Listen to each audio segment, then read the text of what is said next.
Indonesia, salam tentara dari Sabang sampai Merauke, dari Miangas sampai Pulau Rote. Mantaplah iman kita, mantaplah kasih kita, mantaplah pengharapan kita tentunya dalam Yesus Kristus menjadi Tuhan dan Juru Selamat kita dan Juru Selamat dunia. Jangan katakan bahwa Yesus bukan Tuhan, jangan katakan pula bahwa Yesus bukan Juru Selamat. Dia adalah Tuhan, dia adalah Juru Selamat. Kalau engkau percaya, engkau akan diselamatkan. Kalau tidak percaya, engkau akan dihukum. Yohanes 3 ayat 36. Dan Yesus sudah berkata dalam Yohanes 14 ayat yang ke-6,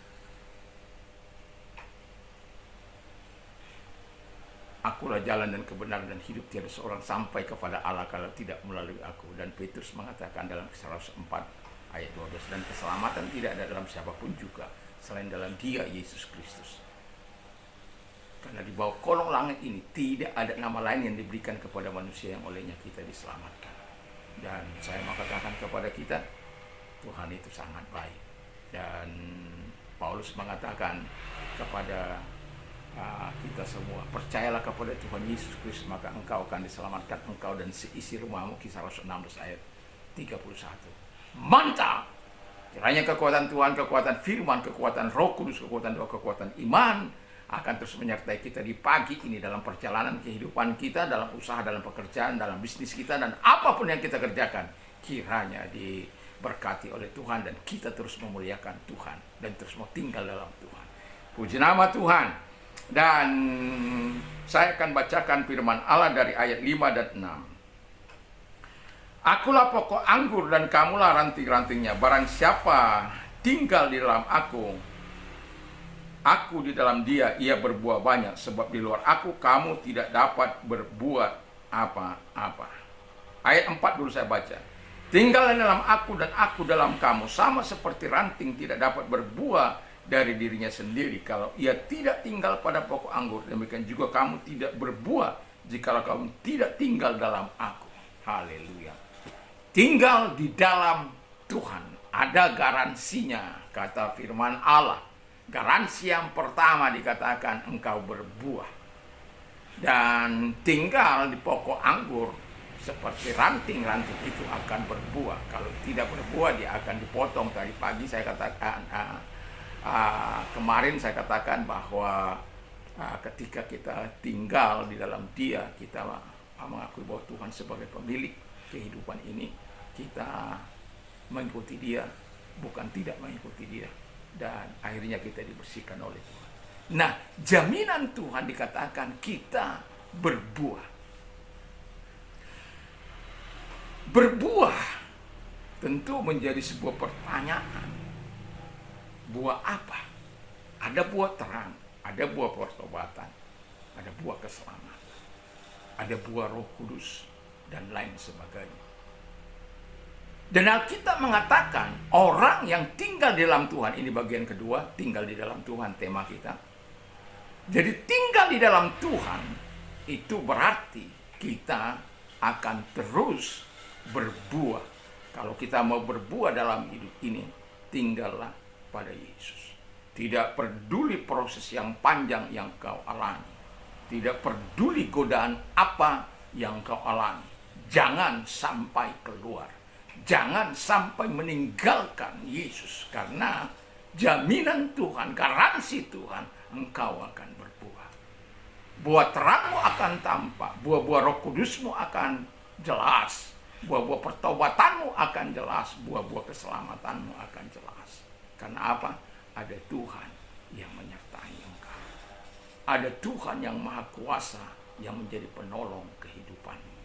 Dan itulah sebabnya pentingnya kita berada pada pokok anggur itu. Saya belum sampai pada ayat yang ke-6. Saya akan lanjut dari 4 ke 5. Nah, dalam kehidupan kita, ketika kita tinggal dalam Tuhan, ada jaminan Tuhan kita berbuah. Yang kedua dikatakan dengan jelas,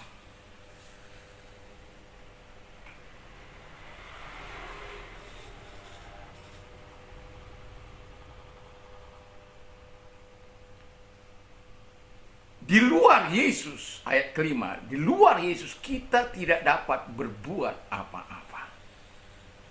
Tentu, kalau tinggal dalam Yesus tadi katakan berbuah, bahkan buahnya lebat. Tapi kalau tidak tinggal kita tidak dapat berbuat apa-apa. Tentu sebagai manusia yang berpikir, sebagai manusia yang waras, kita tidak ingin tidak bisa berbuat apa-apa. Mungkin Anda katakan, tanpa Tuhan saya bisa bekerja kok. Tanpa Tuhan saya bisa melakukan apa-apa. Jadi firman Allah itu salah. Karena firman Allah katakan, tanpa Tuhan kita tidak dapat berbuat apa-apa. Memang tanpa Tuhan kita tidak dapat berbuat apa-apa. Walaupun secara manusia engkau bisa mengerjakan sesuatu yang bisa menghasilkan sesuatu kepada dirimu. Tapi dalam Tuhan kau tidak ada apa-apanya. Penilaian bukan ditentukan oleh penilaian dunia. Penilaian ditentukan oleh Tuhan itu sendiri. Dan kalau Tuhan yang menentukan, engkau tidak tinggal di dalam Dia, engkau tidak dapat berbuat apa-apa. Karena di luar aku engkau tidak dapat berbuat apa-apa. Jadi jangan samakan penilaian dunia dengan penilaian Tuhan. Jangan samakan penilaian dirimu dengan penilaian Tuhan. Jauh antara langit dan bumi. Dan tidak akan pernah ketemu. Dan itu sebabnya kita penting tinggal di dalam Tuhan. Supaya kita mengerti akan maksud dan rencana Tuhan dalam kehidupan kita sebagai orang yang percaya. Jangan lalai. Jangan tidak mau tinggal dalam Tuhan. Tinggallah dalam Tuhan. Jangan keluar karena engkau tidak dapat berbuat apa-apa. Saya ingin berbuat apa-apa menurut kebenaran firman Allah. Artinya saya bisa menjadi berkat, bisa menjadi terang Tuhan, bisa menjadi alat Tuhan yang mempermuliakan Tuhan. Kalau engkau di luar Tuhan, engkau tidak bisa menjadi alat Tuhan. Engkau tidak akan mempermuliakan Tuhan, justru mempermuliakan dirimu sendiri. Kesombongan, keegoisan akan menyertai engkau. Itulah sebabnya mengapa Yesus mengatakan tinggal di dalam Dia. Bagian kedua ini sangat penting. Supaya kita terus menyadari bahwa kalau kita tinggal dalam Yesus, ada jaminan Tuhan menggaransikan kita berbuah. Kalau kita tidak tinggal dalam Dia atau di luar Dia, kita tidak dapat berbuat apa-apa. Pilihan ada di dalam tangan setiap orang. Kau mau berbuat atau tidak berbuat apa-apa. Jangan nilai menurut penilaianmu, tapi lihatlah apa yang dikatakan oleh Tuhan. Nilainya berasal dari Tuhan. Grade-nya berasal dari Tuhan. Jadi kalau Tuhan yang mengatakan, aku menjamin engkau berbuah, Dia akan lakukan. Aku menjamin, mengatakan engkau tidak dapat berbuat apa-apa tanpa kita. Kalau Tuhan begini, kalau kita sebagai orang yang percaya kepada Tuhan, kita akan mengalami masa yang sulit. Kita akan mengalami masa-masa yang suram. Tetapi ketika kita bersama dengan Tuhan, ada sesuatu yang Tuhan nyatakan kepada kita. Ada sesuatu yang kekuatan Tuhan menyertai kita. Kalau saya katakan begini, dalam Ulangan dikatakan, Ulangan 8, Ulangan 10. Jadi kalau Tuhan memberkati kita, tidak memberikan kekuatan kepada kita, kita tidak dapat berbuat apa-apa. Kalau Tuhan katakan berhenti engkau bernapas, engkau tidak dapat berbuat apa-apa. Tapi selama engkau masih diberikan kesempatan, jangan pongah, jangan sombong, jangan angkuh, jangan sombong. Tapi rendahkan hatimu di hadapan Tuhan. Dan yang ketiga kata firman Allah, sadar, yang ketiga ini kita hanyalah ranting-ranting.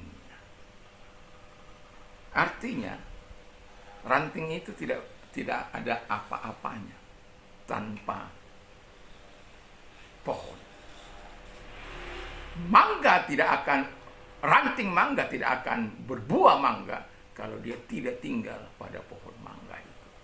Buah anggur tidak akan berbuah anggur kalau dia tidak tinggal dalam pokok anggur itu. Demikian kehidupan kita, bahwa kehidupan kita telah dijamin oleh Tuhan. Kita hanyalah ranting-ranting.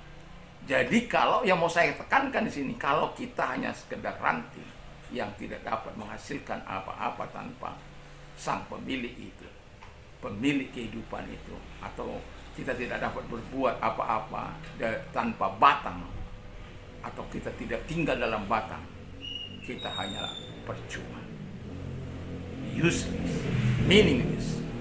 Tapi saya bangga kepada Tuhan, Dia buat kita berarti, Dia buat kita menjadi alat di tangan Tuhan, supaya kita menjadi alat yang mempermuliakan Engkau. Kalau kita baca di ayat 8, di ayat 8 di sana dikatakan tentang Engkau, by this my Father is glorified. Oleh hal inilah Bapamu dimuliakan, that you bear much fruit, karena engkau berbuah banyak. So you will be my disciple, sehingga engkau menjadi muridku. Jadi kita sebagai murid ranting itu, sebagai pengikut itu, biarlah kita terus tinggal pada Yesus, supaya kita mendatangkan manfaat bagi diri kita sendiri, dan bagi bangsa dan negara, dan bagi Tuhan. Kiranya Tuhan Yesus memberkati. Tetaplah tinggal pada pokok anggur, tetaplah tinggal di dalam Tuhan, supaya kita terus menikmati kasih karunia Tuhan. Mari kita tunduk kepala dan kita berdoa. Terima kasih Tuhan, kami mau tetap tinggal di dalam Tuhan, dalam nama Yesus Kristus. Kami juga bersyukur, kami berterima kasih kepada-Mu Tuhan. Biarlah kasih dan kuasa-Mu akan terus menyertai kami, dan Engkau terus menolong kami, karena kami adalah orang-orang yang rela tinggal di dalam Engkau, supaya kami mendapatkan sesuatu yang baik dari Tuhan. Terima kasih. Kami juga berdoa kepada mereka-mereka yang sakit, apapun sakit penyakitnya. Arahkan tangan-Mu kepada Tuhan.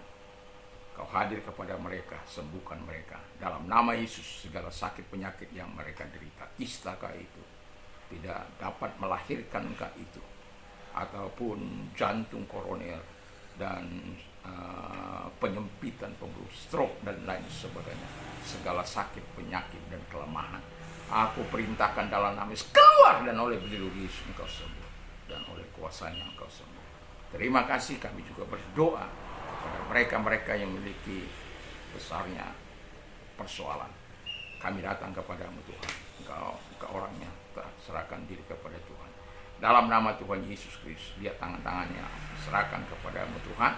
Mereka mengangkat tangan tanda menyerah kepada Tuhan. Dalam nama Yesus, lakukan mujizat pertolonganmu kepada mereka. Dalam nama Yesus Kristus, terima kasih. Kami bersyukur sebab Tuhan baik untuk menolong mereka, menolong kami semua. Dalam nama Yesus, amin. Puji nama Tuhan. Selamat pagi, selamat beraktivitas tentu bersama dengan Tuhan. Sadari Tuhan menyertai engkau sampai kepada kesudahan zaman ini. Dan juga saya mau katakan, kalau Anda ingin berdonasi, ada nomor-nomor di bawah ini. Kiranya Tuhan Yesus memberkati. Mantap, mantap, mantap.